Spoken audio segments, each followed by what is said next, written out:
Le Congo persiste.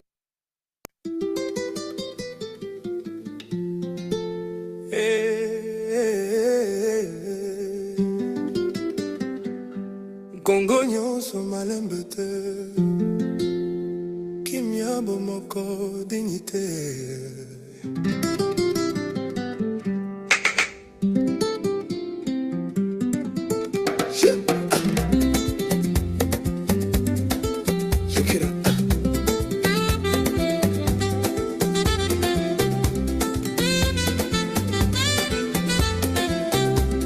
Sur le beat guitare, cœur qui résiste, même dans la tempête, le Congo persiste. Frontières sous pression, nuit sans sommeil, mais le peuple avance et les yeux vers le soleil. Des cris dans l'est, on les porte dans la voix, pas pour la haine mais pour défendre le droit. Quand le sol tremble, on reste ensemble, un seul pays, un seul ensemble. On ne répond pas par la rage, non, non, mais par la force de la loi. Oh. Quand la paix appelle, on répond présent, calme mais ferme, on avance maintenant. Oh. Debout, debout, Congo nyonso debout. Main en l'air pour la paix. Debout, debout, Congo nyonso debout. Souverain digné. Congo, Makasi, Kimia, Ekoya, unité, toujours. Ah. Félix parle, le pays écoute, rassembler les cœurs, voilà la route. Leadership calme, vision claire, protéger la vie, penser à demain, frère. Pas de balles dans nos paroles, nos mots construisent, ils consolent. La résistance, c'est dire non à la peur, oui à la paix, oui à l'honneur. Maman Congo pleure encore, mais elle danse, elle espère fort. Même blessé, le pays brille, dans la nuit la foi scintille.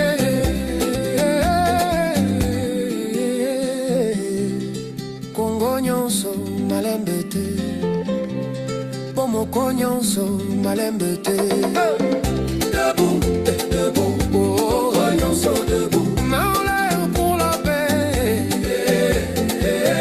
Debout, debout, Congo nyonso debout. Souverain digné. Debout, debout, Congo nyonso debout. Main en l'air pour la paix.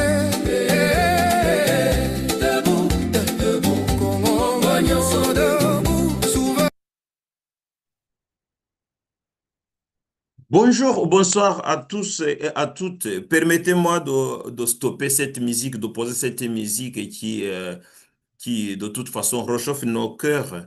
Mais comme nous avons dépassé le temps prévu, je me permets d'arrêter cette musique et je vous salue.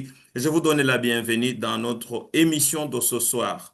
Ce soir, on est le 5 mai 2026 et on a organisé une émission que je dirais un peu spéciale parce que là, on va parler d'un livre. On va parler d'un livre. C'est la continuité, ça rentre dans la continuité de notre programme, le programme du Festival du Livre. Vous vous souvenez, ça fait à peu près 3 ans qu'on a créé ce programme. C'est un programme dans lequel on présente les livres écrits par les Rwandais sur le Rwanda. Et ce soir, on va parler d'une personnalité qui fait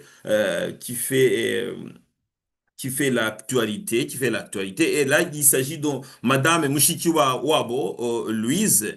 Et celle-ci, aujourd'hui, occupe le poste de secrétaire général de l'Organisation internationale de la francophonie. Depuis 2018, elle se prépare et s'apprête à briguer le troisième mandat.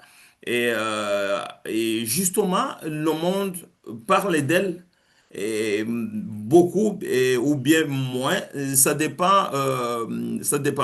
Il y a quelques pays où elle a fait beaucoup de nouvelles ou bien d'actualité où on parlait d'elle, parce qu'après 6 ans au poste de secrétaire de l'OIF, bien sûr, elle est connue. Par contre, il y a une face de sa vie qui n'est pas connue, ou qui est cachée. Et ce soir, on va revenir sur cela. Je suis pas seul ce soir, je suis avec Jean-Jacques Bosco qui va nous aider à travers cette émission où on va parcourir le témoignage écrit dans le livre de Louise Mushikiwabo, et c'est à partir justement de la lecture entre les lignes que nous allons comprendre, que nous allons pouvoir répondre à la question qui est posée, qui est vraiment Louise Mushikiwabo, qui brigue le troisième mandat à la tête de l'Organisation internationale de la francophonie. Sans toutefois tarder, je vais inviter mon collègue Jean-Jacques Bosco de prendre son micro et de saluer nos téléspectateurs. Jean-Jacques Bosco, comment allez-vous? Ben, Chaste, bonsoir. Sinon, je pense que c'est le soir. Bonsoir. Bonsoir également donc à nos auditeurs. Et je vais très bien, merci, ici, donc, dans le ciel du Canada, précisément à Vancouver. Je vais très bien, merci. Et toi?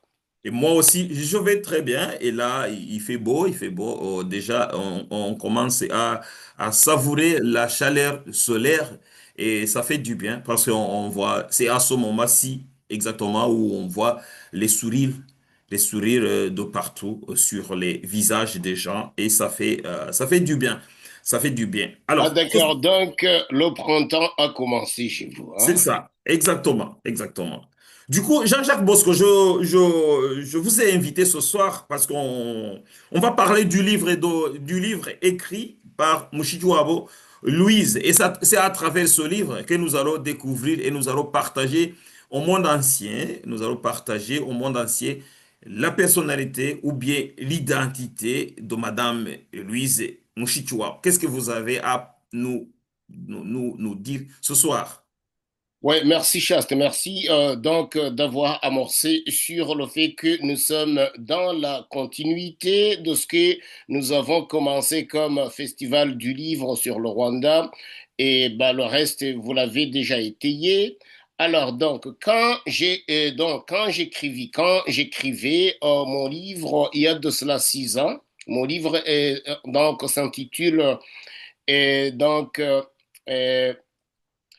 personne ne sait ce qui s'est passé au Rwanda dans le génocide de 1994. Donc, l'espoir et le leurre de ce qui s'est passé là-bas.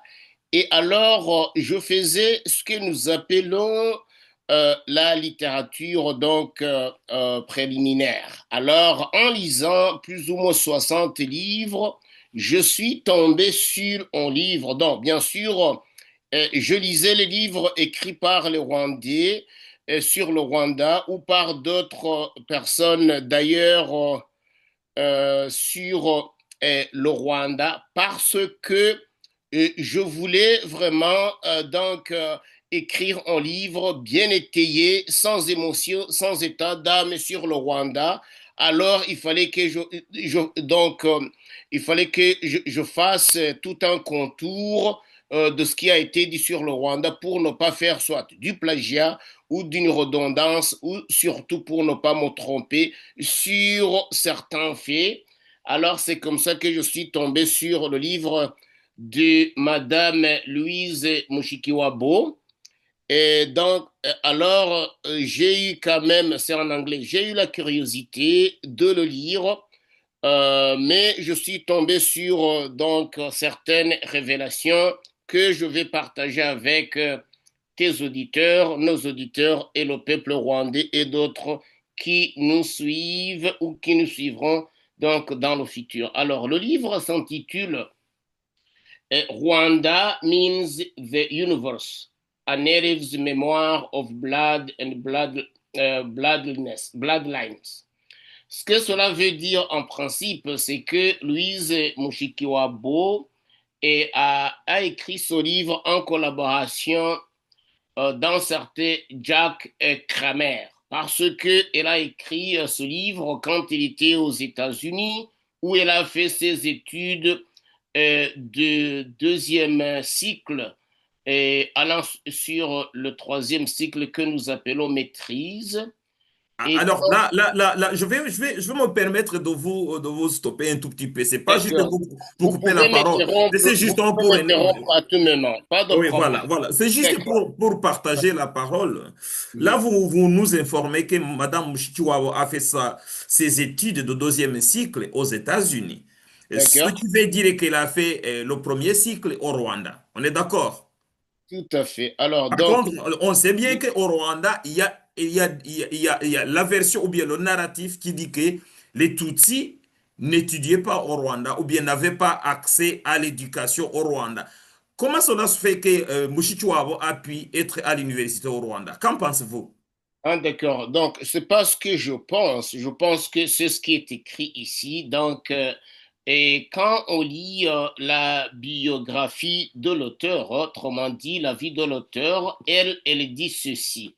Elle dit que, donc, Louise, je traduis donc, hein, Louise Mushikiwabo est née et a grandi à Kigali et elle a été éduquée à l'Université nationale du Rwanda avant de faire ses études universitaires de deuxième cycle à l'Université de Delaware aux États-Unis, bien sûr.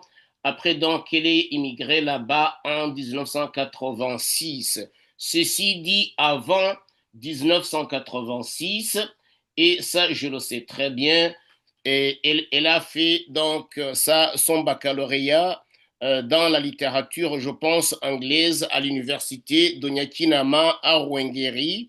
Et également, je pense que c'est là aussi elle a fini sa licence en littérature anglaise parce que quand j'étais professeur à Rambouillet au Rwanda, et j'étais avec les gens qui, donc certains professeurs qui furent donc ses collègues, sinon de classe. Alors, de fait et de droit, elle a étudié au Rwanda, certainement à l'école primaire, dans la zone de Kigali, du côté d'Okabuye, ça c'est la commune d'Odikoro, d'Odikomero, quelque part là-bas.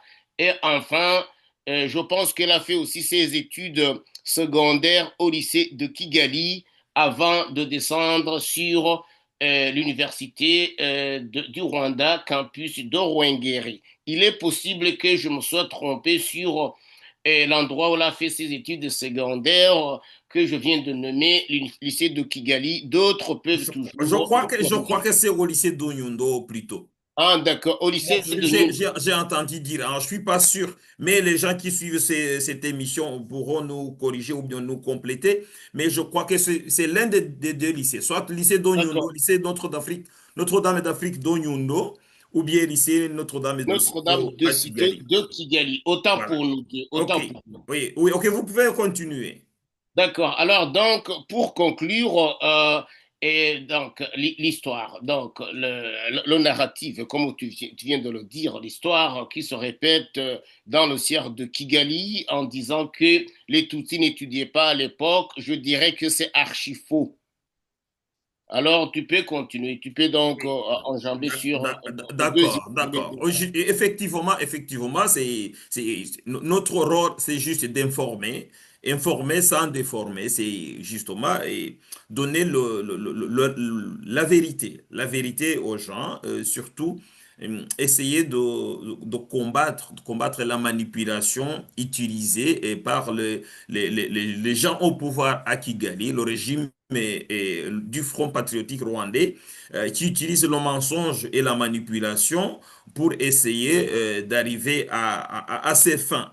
Du coup, vous nous dites que Madame Chihuahua était aux États-Unis et c'est à ce moment-là que la guerre a éclaté au Rwanda. Il y a eu l'attaque du 1er octobre 1990. C'est-à-dire que Mushikiwabo n'était pas au Rwanda. Alors, donc, partant de ce livre, c'est juste partant des faits et qui sont donc relatés ici. Et elle était aux États-Unis dans les années 80. C'est parce que donc, et elle dit que avant d'arriver aux États-Unis en 86, pour dire qu'il aurait fini sa licence légèrement peut-être en 86, en juin comme de coutume, pour clôturer l'année scolaire ou l'année universitaire au Rwanda. Donc, certainement que comme la guerre donc lancée par le FPR le 1er octobre 90, et elle n'était pas sur place, elle n'était pas à Kigali au Rwanda. Affirmatif. Affirmatif.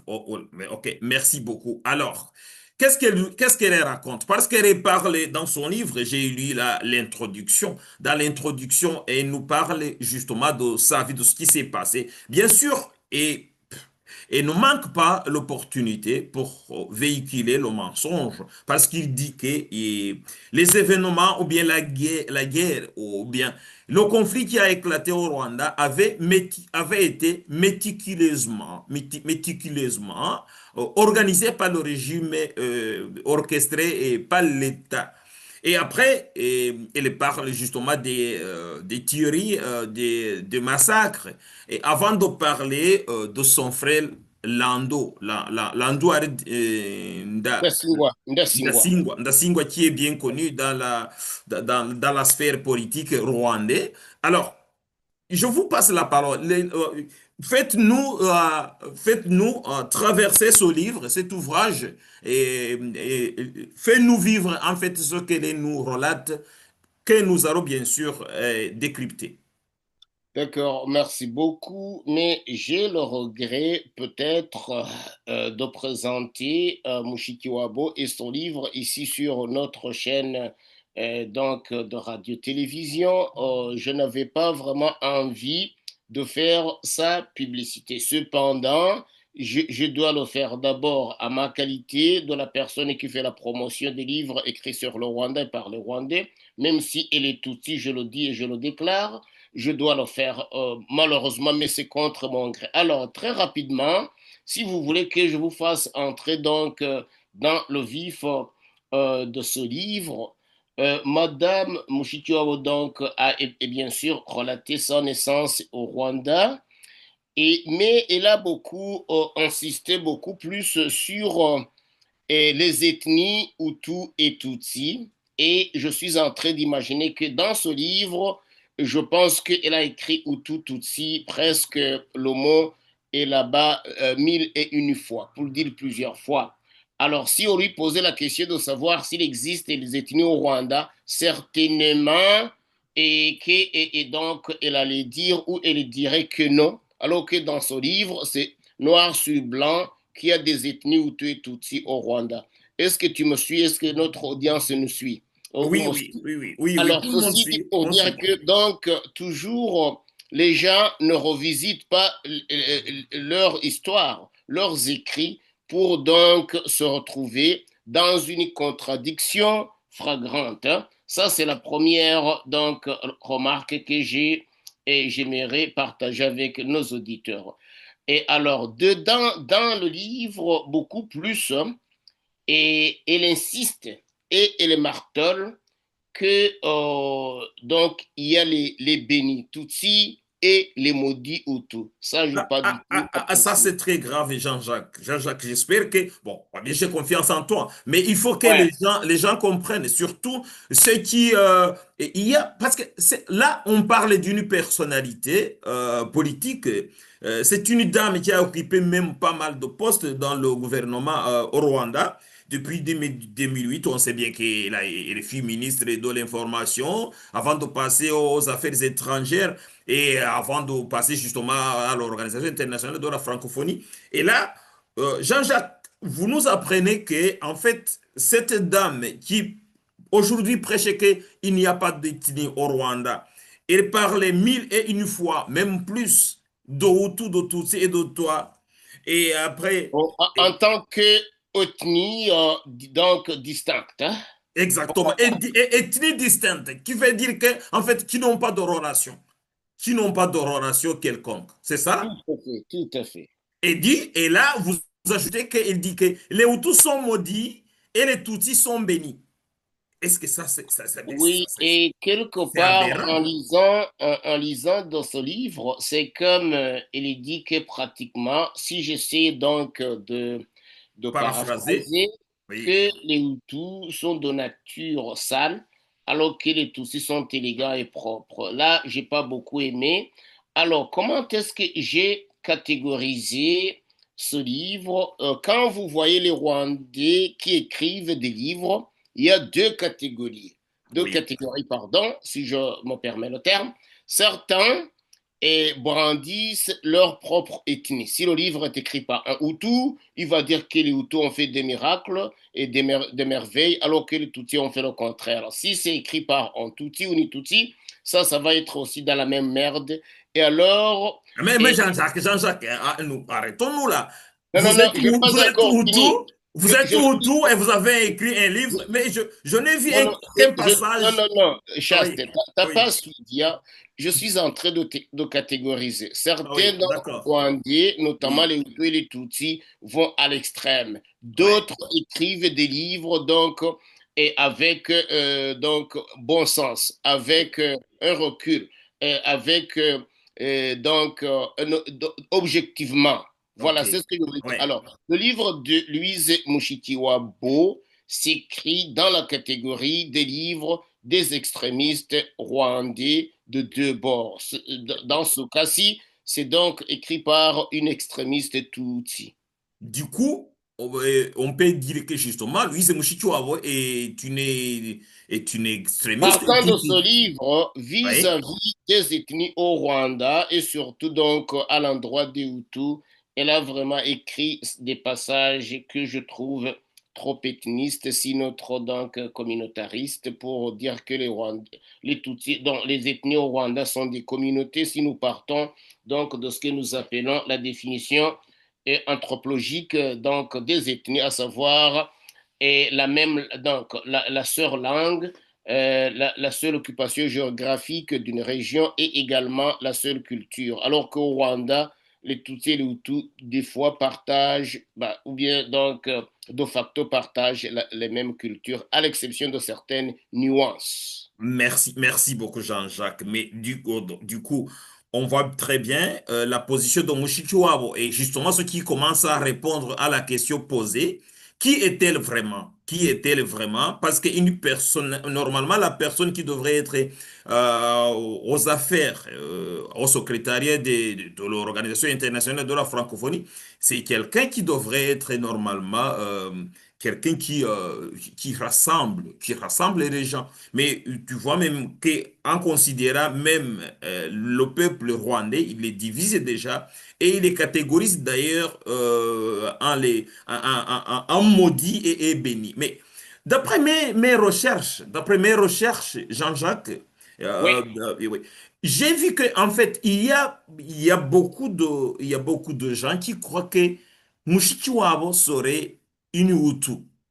Qu'est-ce que vous en pensez? Vous, est-ce que vous en savez quelque chose? Parce que moi, d'après mes recherches, on dit que Mushikiwabo n'est pas Hutu de sang.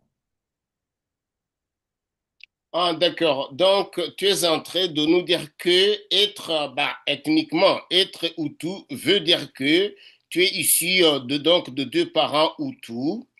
Et ou peut-être tu es ici donc parce que au Rwanda, nous y allons par ce que nous appelons donc le patriarcat pour dire que donc l'ethnie appartient donc au géniteur mâle pour dire homme. Voilà. C'est ça? Mais C'est ça. exactement, au Rwanda, d'après Ouais, notre culture ou bien notre société, ouais.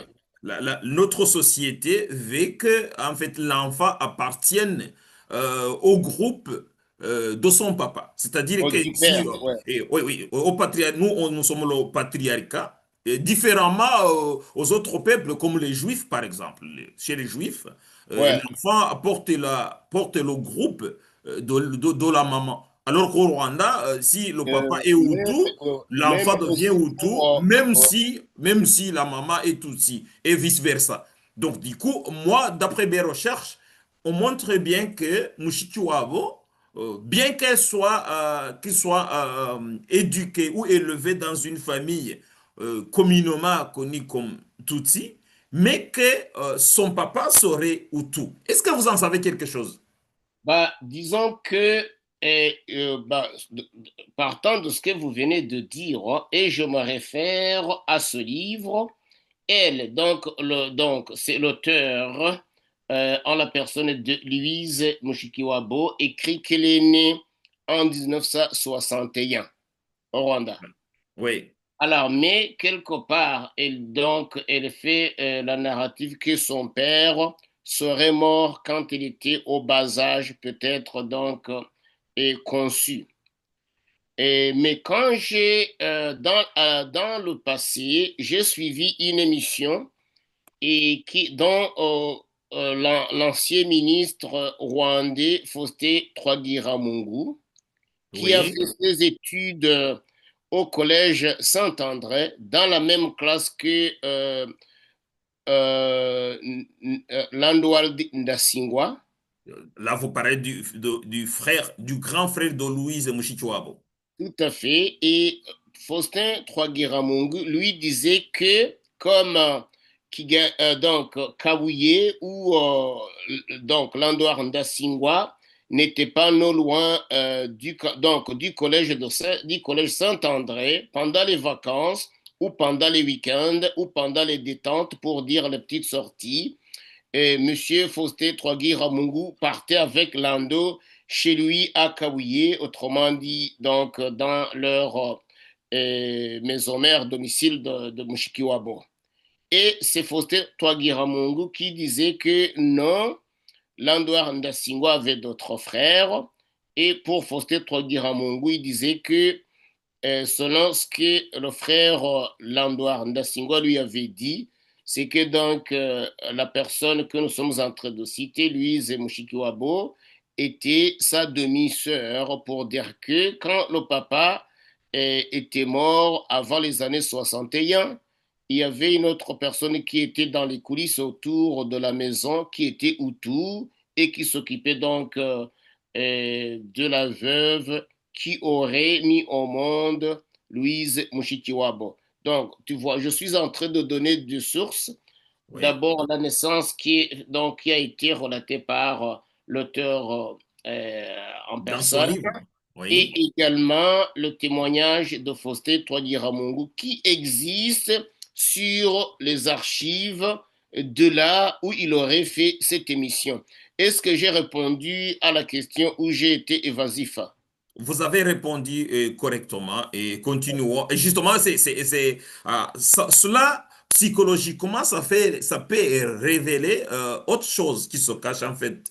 Mushikiwabo qui aurait peut-être, qui serait d'origine Hutu, mais qui peut-être est frustré de s'appeler Hutu ou bien d'appartenir à ce groupe socio-politique, je dirais socio-politique ou socio-culturel, Bah, et dont elle n'est pas fière, alors elle s'engage à écrire un livre, un bouquet, où elle va justement maudire son propre groupe. Psychologiquement, c'est révérend. tu es en train de demander à ce que je fasse un commentaire Ah ou oui, c'est juste... ça, exactement. Alors, donc, partant pratiquement de mes recherches, analyses et études, et des gens ont tendance à manifester ce que nous appelons des comportements suivant les complexes dans certains types de personnalités, soit pour se montrer plus qu'ils ne le sont. Et alors, cette tendance, on va le voir, surtout avec les conflits au Rwanda. Et c'est pour cela que, par exemple, toi, tu aimes toujours le dire, Monsieur Robert Kajuga, que nous connaissons tous, qu'il est Tutsi sans mélange de sang, celui qui était le champion dans les théories qui ont eu lieu en 94. Est-ce que j'ai raison ou j'ai tort à ce point? Vous avez raison, vous avez raison. Vous pouvez Alors, continuer. Oui. ceci s'extrapole aux autres personnes qui ont des complexes quelconques, et soit ça peut être un complexe de taille, Oui. et par exemple, quelqu'un va dire, écoutez, ça peut être un complexe de pauvreté, ça peut être un complexe de non-appartenance. Alors ces gens se révèle, s'il ne se montre donc beaucoup plus vulnérable que les autres.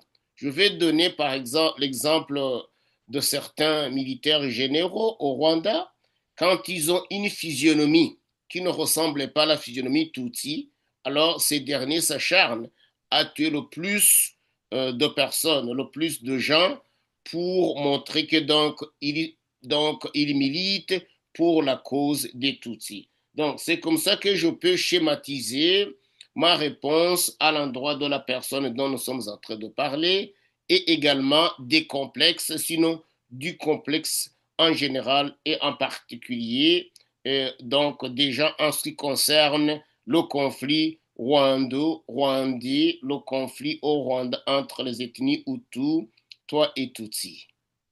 Merci beaucoup, Jean-Jacques. Et puis, dans son livre, à la fin de l'introduction, justement, D'accord?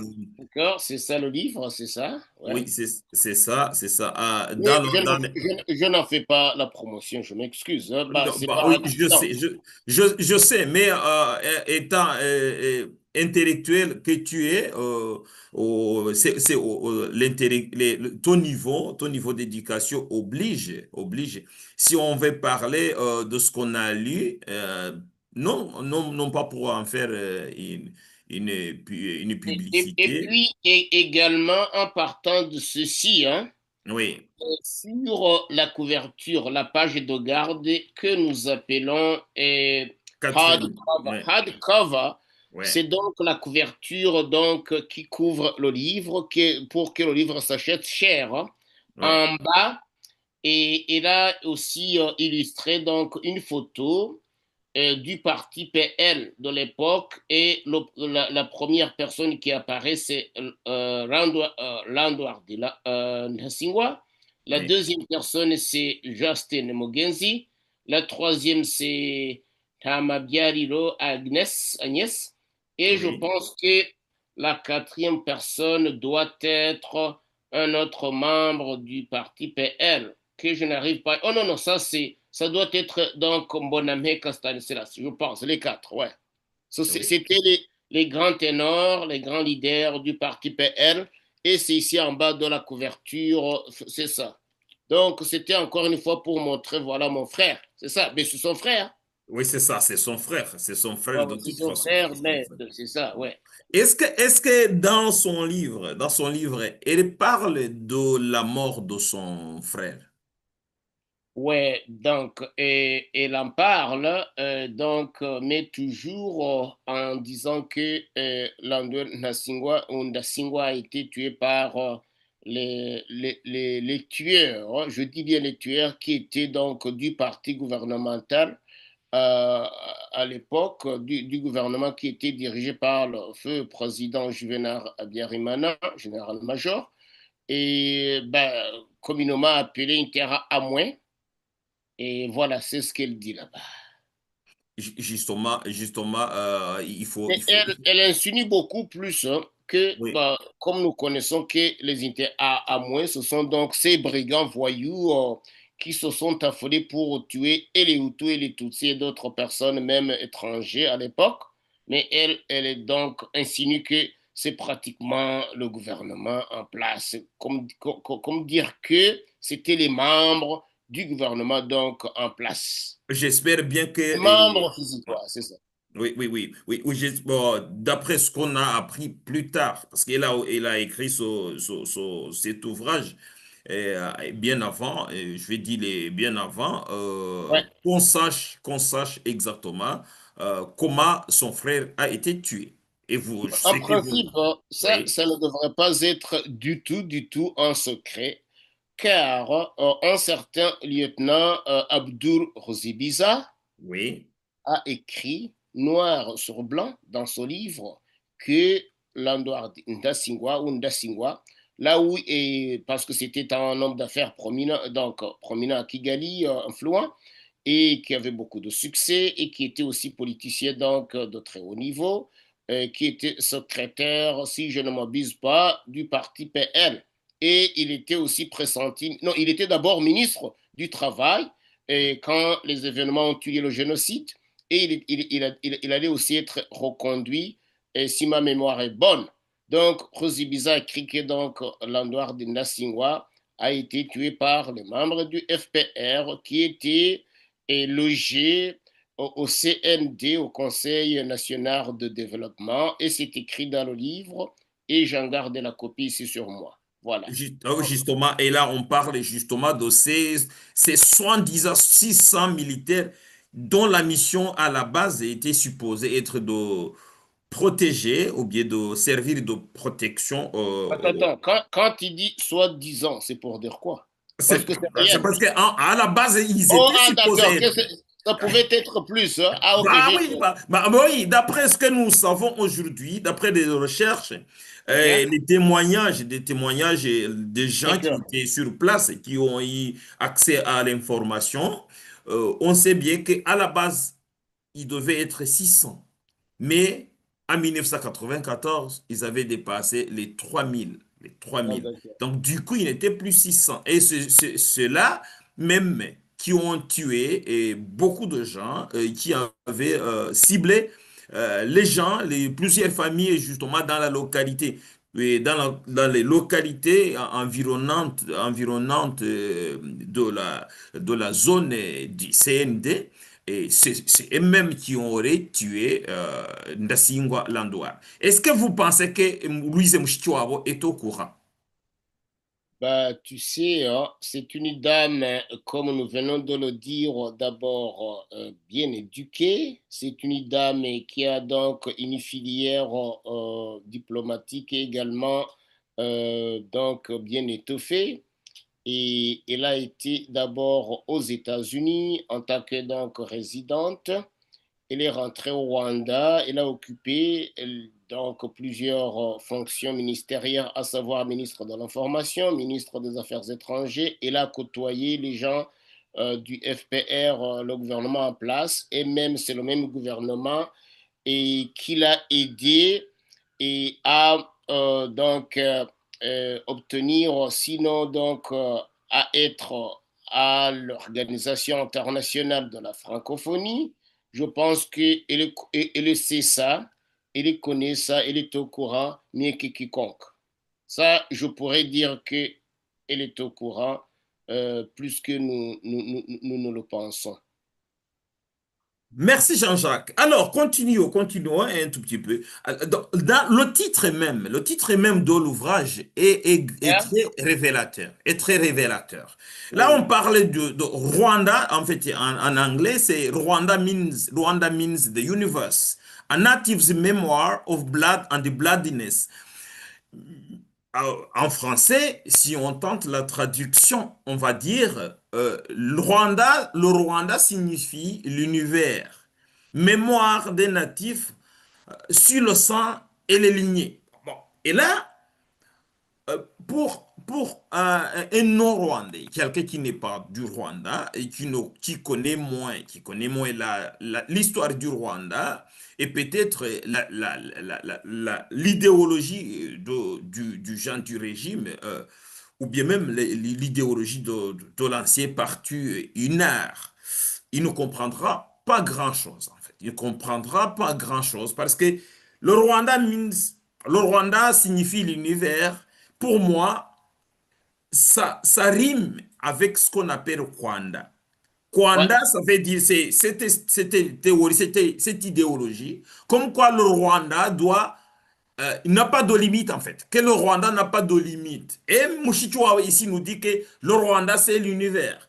Est-ce que vous ne voyez pas exactement la révélation de ce qu'elle pense en fait?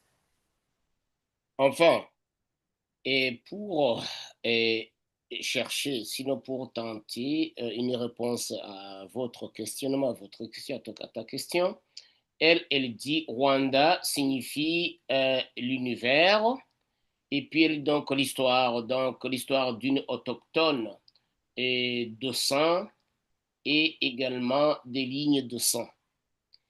Et ben, quand j'ai lu le livre, ben, l'auteur, donc la personne qui a écrit cet ouvrage, peut elle-même nous donner ce qu'elle voulait dire, parce que c'est la seule personne qui a vraiment donc dans sa tête ou en sa tête est-ce qu'elle voulait partager avec le monde. C'est pour dire que quand nous grandissions au Rwanda, tout le monde, bah, nos enseignants nous disaient que le Rwanda veut dire quelque chose qui s'étend. Rwanda, comme tu viens de le dire, pour dire donc s'étendre. En anglais, to expand. To Mais alors, expand, c'est ça, ouais, oui. quand j'ai essayé de lire, c'est pour dire que elle voulait centrer que le Rwanda, pratiquement, ça doit dominer le tout. Et Ouais. elle a aussi expliqué comment ça s'est étendu en tuant les Hutus. Et quelque part, elle dit que donc les Hutus en 94 ont tué les Tutsis à cause donc de la jalousie, parce que ces derniers étaient beaux, étaient intelligents, étaient riches. Et il donnait à l'instar de son frère. Donc, si j'essaie de schématiser, c'est ça qu'elle voulait brandir pour dire que donc et le Rwanda s'est formé sous le sang, hein, tu vois, donc les leaders ou les Bami ou tout qu'on appelait Abahinza, et en passant par donc la dominance, et que donc ça peut s'étendre sur n'importe où. Voilà. Justement, et là, surprenant, très surprenant, c'est que on voit une dame qui sort du traumatisme ou bien de la dépression causée par les troubles, les massacres, et les tueries ou bien la mort des siens, hein, et qui se vante quand même que, voilà, qui se vante de son origine, de son prétendu, son origine. Et après, il dit que justement, et il le dit sans passer de côté, il dit que le Rwanda doit dominer. Et au lendemain, on la voit justement en train de dominer plus de 50 pays. Bon, voyez tous les pays de la francophonie. Est-ce qu'elle n'avait pas raison? Bon, en principe, chaste, hein, il n'y a pas de mal. Il n'y a pas de mal à se vanter de son ethnie et également donc des mérites de son ethnie.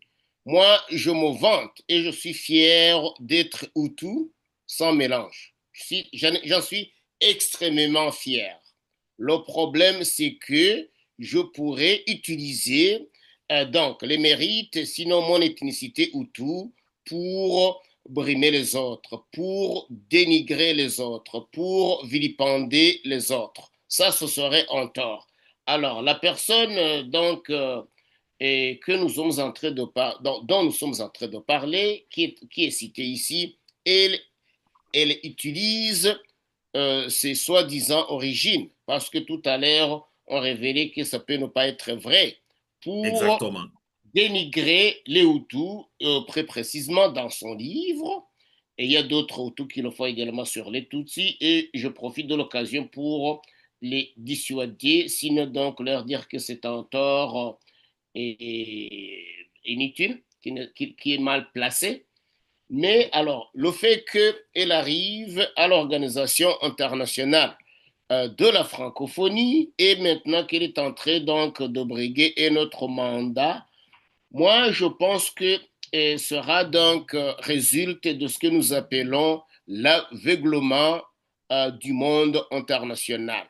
Alors, donc, quand vous voyez des leaders qui brillent dans plusieurs organisations donc internationales, et soit c'est à travers la mafia et la machination de les vendre, et parce que, j'ose le dire et je le souligne maintenant, à Radio-Canada, ici au Canada, là où je suis, une madame a consacré une émission sur Mushikiwabo avec la gouvernance de la De francophonie la francophonie, pour, oui.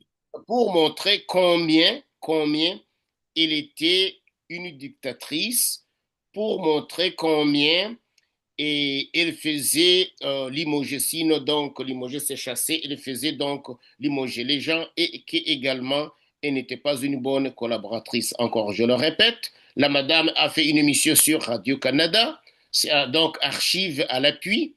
Donc, si nous parlons d'elle, c'est juste que la madame a fait cette émission. Mais ça n'a fait que donc, quoi? Ça n'a fait que être donc lettre morte. Les gens n'ont pas suivi. Ben, je Oui. dirais que également, moi, je suis canadien. À l'époque, nous avions une candidate qui venait de briguer donc un mandat à l'Organisation internationale de la francophonie, mais notre premier ministre à l'époque, Justin Trudeau, a dû vendre notre voix canadienne en faveur de Mushikiwabo pour donc de la phagocytation, sinon la machination politique. Est-ce que tu as compris? Oui, j'ai compris Alors, très bien. Et puis, non seulement ça, quand moi je parle avec donc des gens venant d'Afrique de l'Ouest, ils oui. sont bleus à propos donc des personnalités également du Rwanda. Ils vous disent que le Rwanda c'est un petit paradis. Oui, c'est ça, c'est C'est ça. ça. Alors, Et d'une part, on va dire que peut-être qu'on ne s'est pas exprimé assez, ou bien que l'OFPR, en utilisant pas mal de stratégies, et a pu gagner les cœurs, a pu gagner les cœurs. Moi aussi, je rencontre pas mal d'Africains, surtout de l'Afrique et de l'Ouest, oui, qui croient qui me disent que vraiment le Rwanda est un petit paradis. Et j'ai du mal justement à expliquer parce que on voit que ils ont pris que ça, ils ont appris que ça et ils croient que le contraire n'est pas possible. Donc du oui, coup, moi je le dis ici, hein, oui, donc le monde est dirigé par les moins intelligents, les honnête, moins moins honnêtes, honnête. les moins illuminés, je le répète encore une fois, par ce que cela, ce sont des gens que nous appelons donc la mafia internationale. Est-ce que j'ai bien expliqué? Vous avez Alors, bien expliqué. mais je Alors, dois aussi maintenant, ajouter, justement, c'est pour vous dire que notre ouais, émission va toucher sa fin. Justement, je vous laisse le temps de continuer, mais pour conclure, sachant qu'on ouais, on va ouais, résumer. on va conclure bientôt et c'est ce Oui, que nous avions voulu. Si au besoin les gens le souhaitent, on pourrait y revenir en profondeur. oui. Mais ce que je voulais dire, que Louise Mushikiwabo, en tant que rwandaise, bah, Tutsi ou moitié Tutsi d'origine rwandaise, soit à la francophonie, à l'OIF, ça ne me dérange pas du tout. Mais quelle est une immoralité redoutable, ça c'est pour cela que je le dis. Justement, justement. Et Voilà. c'est ça, justement, Parce que c'est le fait qu'elle soit d'origine rwandaise et qu'elle soit là-bas, ça devrait être ma fierté. Mais voyez ce qu'elle a écrit, je pense que si c'est ce qu'elle fait là-bas, elle est en train de ruiner le monde entier. moi, je connais, j'ai reçu un témoignage d'une personne qui l'a rencontré en personne. Et Mushikiwabo, d'après ce qu'elle dit, et d'après ce que la personne, mon témoin a dit, ce que Mushikiwabo, elle est caractérisée par ce genre de discrimination. La personne qui va regarder, qui va te regarder dans les yeux et qui peut te dire umwana wacu pour dire que justement il croit que vous êtes de la même ethnie ou bien du même groupe socio-culturel. Et ça, c'est une chose que les gens devraient comprendre. Et on a eu aussi beaucoup d'informations au sein de la francophonie, des changements qu'elle a effectués au sein de la francophonie, comment elle Est-ce a que ce sont des changements positifs ou ce sont des chambardements? des chambardements.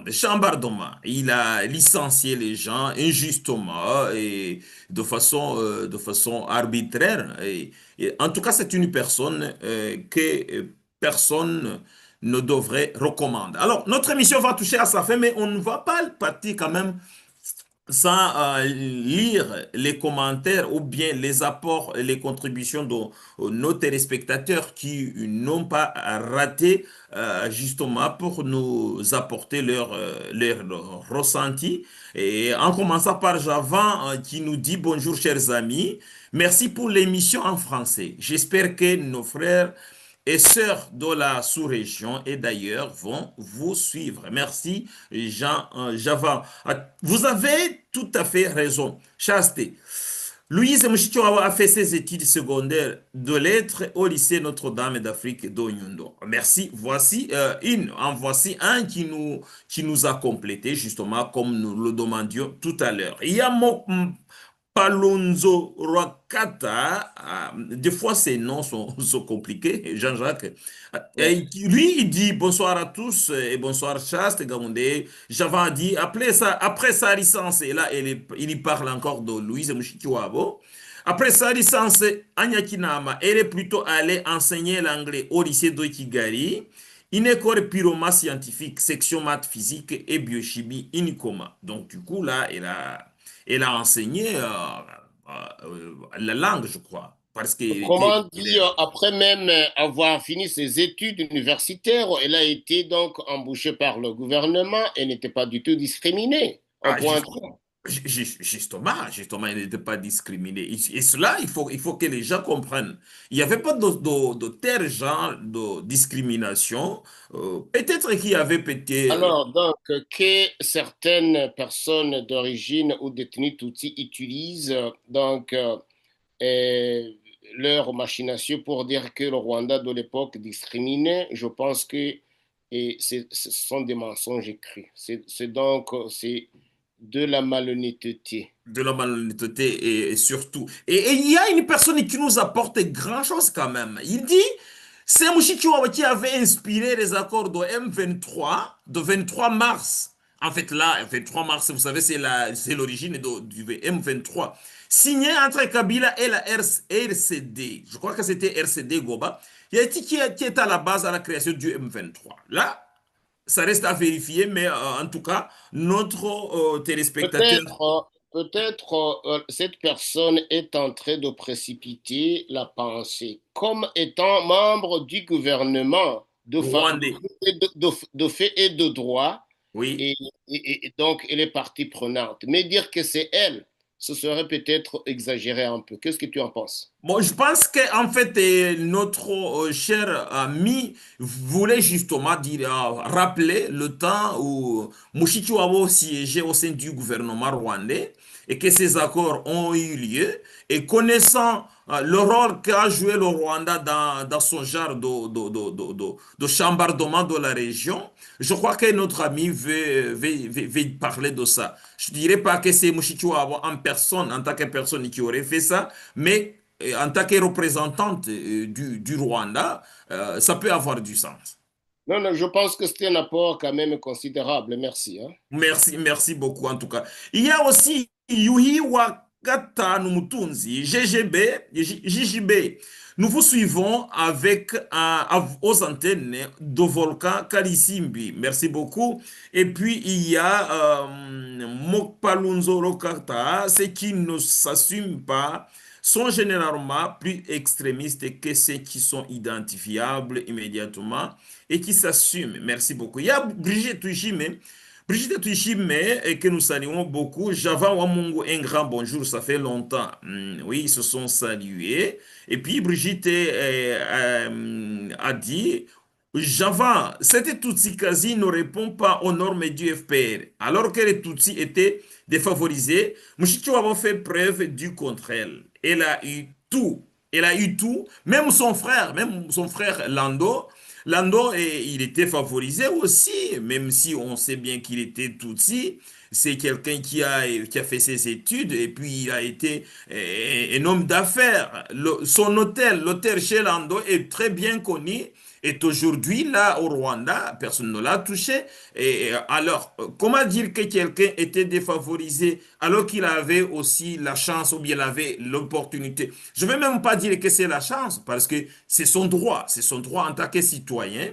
Il avait tous ses droits de le faire. Mais donc, du coup, il a construit son hôtel et les gens, ils allaient sur. Pasteur, Oui, vas-y. eh, bon, n'allons pas très loin. Oui, Nous sommes nés au Rwanda, nous avons grandi au Rwanda, nous avons travaillé au Rwanda et nous comprenons toute la dynamique socio-politico-économique qui prévalait au Rwanda avant la guerre de 1994. Nous pouvons dénombrer oui, plus de 1000 Tutsis qui étaient dans les fonctions administratives avec des positions clés. Et pour ne pas dire que donc le monde des affaires leur appartenait presque à part entière. À part Alors, entière. que les gens nous phagocytent donc de la malhonnêteté intellectuelle pour vendre leur cerveau et à l'endroit donc du ventre, je m'inscris en faux. Merci beaucoup, Jean-Jacques. Alors, le temps presse. Alors, il nous reste quelques 2 ou 3 minutes. Alors, je vais vous laisser un peu de temps pour nous annoncer ce que vous nous réservez dans le programme du Festival du Livre. J'apprends que votre livre va sortir bientôt. C'est Ah, vrai? d'accord, merci beaucoup. Dans le cheminement donc du Festival des livres sur le Rwanda, bien sûr, et j'ai écrit le livre que j'ai déjà mentionné, mais ça va sortir dans un proche avenir, d'un mois, en Kinyarwanda. Donc, Ntawuzi ibyabereye mu Rwanda. Cette fois-ci, le sous-titre, ça va s'appeler Autobus Yimudende. C'est en train donc de sortir Oui. et ceux qui veulent même l'acheter anticipativement peuvent te contacter donc dans les coulisses. Comme tu le sais, j'ai parlé donc à mes proches, surtout que les gens m'avaient beaucoup toujours prié, sinon avaient insisté à ce que je le fasse en Kinyarwanda parce que j'ai vendu beaucoup de copies. Même ceux qui ne pouvaient pas le lire en anglais ont essayé de faire la traduction. Alors, bientôt, le livre vous arrive sur donc au seuil de vos maisons et également dans vos boîtes. Alors, partant de ça aussi, je dois renouveler notre engagement chaste Oui. et avec donc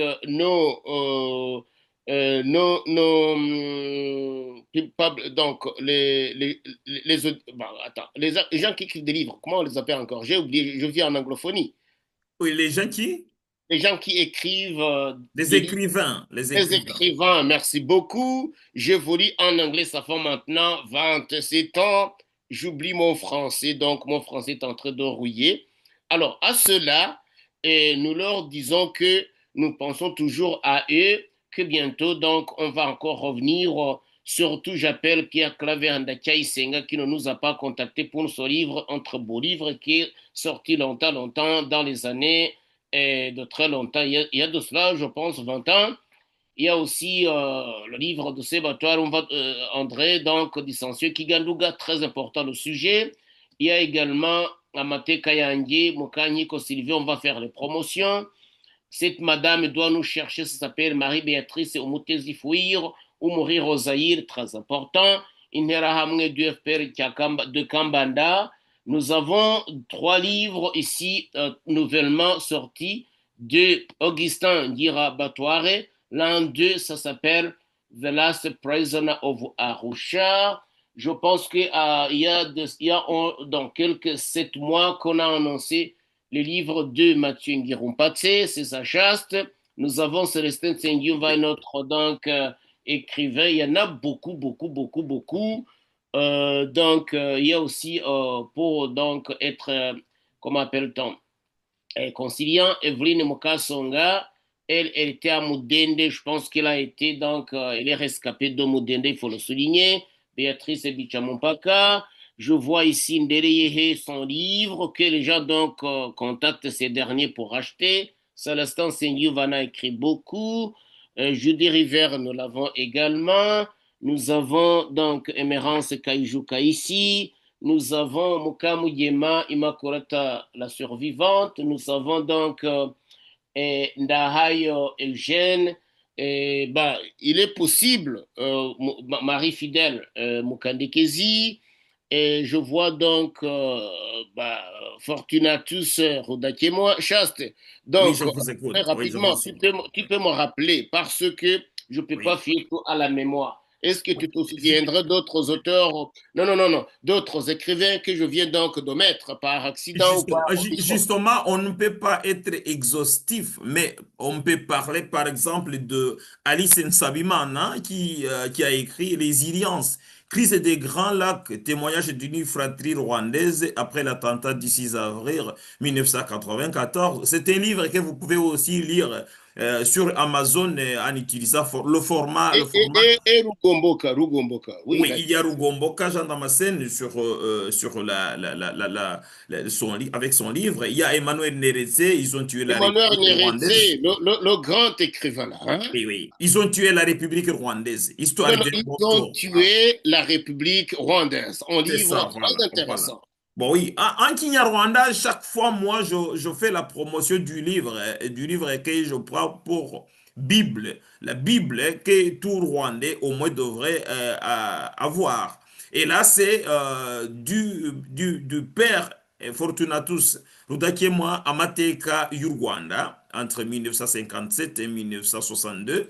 Et là, c'est un bon livre, un bon livre qui va vous aider à comprendre les événements Alors, qui ont secoué le pays pendant la transition de la féodalité à la République. Chaste, il y a aussi Entre les quatre murs, hein. Je l'ai lu et je pense que je le garde chez moi ici, donc dans mon répertoire, de Madame Ingabire Umuhoza. Merci beaucoup Jean-Jacques. On ne peut pas être exhaustif.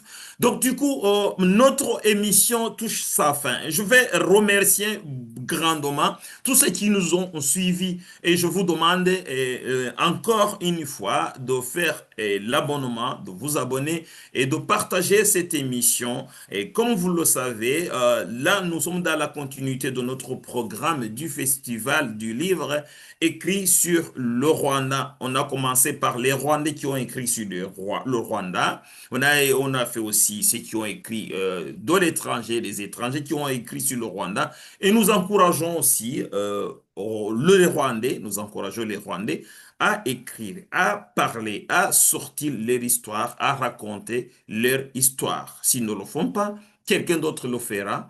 Et celui-ci, je vous rassure, il ne le fera pas de la bonne manière. Alors, Jean-Jacques Bosco, une minute pour clôturer. Alors, donc, merci Chaste pour, encore une fois, avoir eu le temps de me convier à cette émission. Merci également aux auditeurs. Ce que je dirais, c'est que j'encourage les Rwandais, surtout de tous bords, bien sûr, traumatisés par les événements qui datent même de très longtemps de l'esclavagisme, donc dans la féodalité jusqu'à nos jours et qu'ils puissent écrire leurs histoires. Pourquoi? Parce que moi, quand j'ai écrit, je me suis senti et guéri. Donc, écrire, c'est une thérapie. C'est pas pour chercher de l'argent. Et en même temps, quand on est guéri, quand on se sent donc bien dans son peau, on progresse dans la vie. C'était ça le message de clôture. Et sur ce, je te remercie et bonne nuit de l'autre côté. Merci beaucoup, Jean-Jacques Bosco. Je remercie Avec aussi plaisir. nos téléspectateurs et surtout nos ambassadeurs Gustave Bahembera et puis Lino qui nous ont aidés aussi et qui ont été à côté. Et puis aussi tous les téléspectateurs. Et nous vous disons à très bientôt. Bonne soirée et ciao, ciao.